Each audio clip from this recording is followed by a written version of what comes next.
j'ai un compte Twitter, c'est Clarification. On m'a demandé comment faire pour sucer comme une déesse, entre guillemets. J'ai écrit un thread avec 8 ou 9 règles. Aspirer le gland, utiliser ses mains, regarder le mec dans les yeux. Enfin, il y a plein de règles comme ça et finalement, je crois que ça a pas mal marché. J'ai eu plein de compliments sur le thread et beaucoup de filles qui m'ont dit que leurs copains leur avaient dit que c'était la meilleure pipe de toute leur vie. Donc, tant mieux, mission accomplie. Ma première fellation, c'était pas du tout comme je l'ai décrite dans le thread.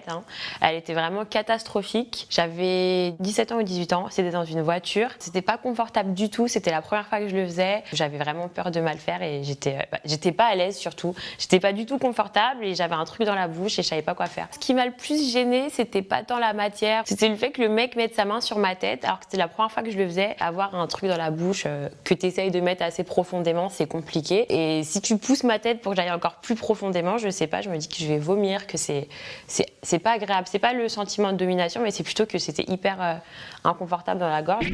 Pour la première fois, je dirais de pas faire comme moi déjà, de le faire dans un endroit où on est à l'aise, avec un mec qu'on connaît bien. Surtout qu'il y a beaucoup de filles qui m'envoient des messages sur Twitter qui me disent qu'elles ont peur de sucer. Donc ce que je leur recommande en général, c'est de commencer doucement. Je peux commencer par le lécher un petit peu, par mettre des coups de langue, par lui faire des bisous, etc. Et ensuite, si tu es vraiment à l'aise, là tu pourrais essayer de le sucer pour de vrai. Parce que je pense qu'essayer de tout faire d'un coup, c'est pas top et je pense que ça traumatise un peu sur la fellation. Malheureusement, les maladies sexuellement transmissibles, ça se transmet pas que par la pénétration, ça se transmet aussi par la fellation. S'il vous plaît, si vous pouvez sucer avec capote, faites-le, ça vous évitera d'avoir des frayeurs. Et même les cunis, il faudrait les faire aussi avec protection. Et je me rappelle que mon premier cuni, j'ai pas du tout pu me focaliser sur le plaisir, me laisser aller et tout. J'étais à fond sur ça se trouve il y a des poils, ça se trouve ça pue, ça se trouve il va se dire mais la meuf elle sait pas s'épiler et tout. Donc c'était plus un supplice qu'un moment de plaisir.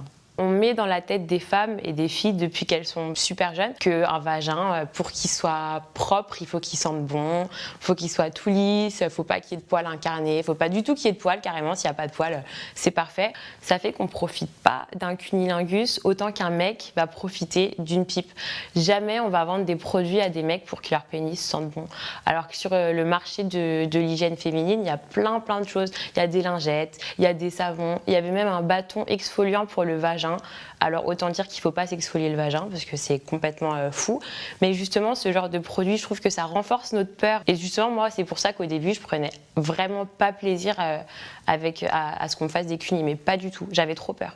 Le vagin c'est pas sale, tant que tu te laves avant comme tout le monde et ton vagin sera pas sale. Faut pas se forcer aussi je pense. En se forçant à faire quelque chose avec lequel on n'est pas à l'aise, on n'appréciera pas. Donc il vaut mieux pas le faire.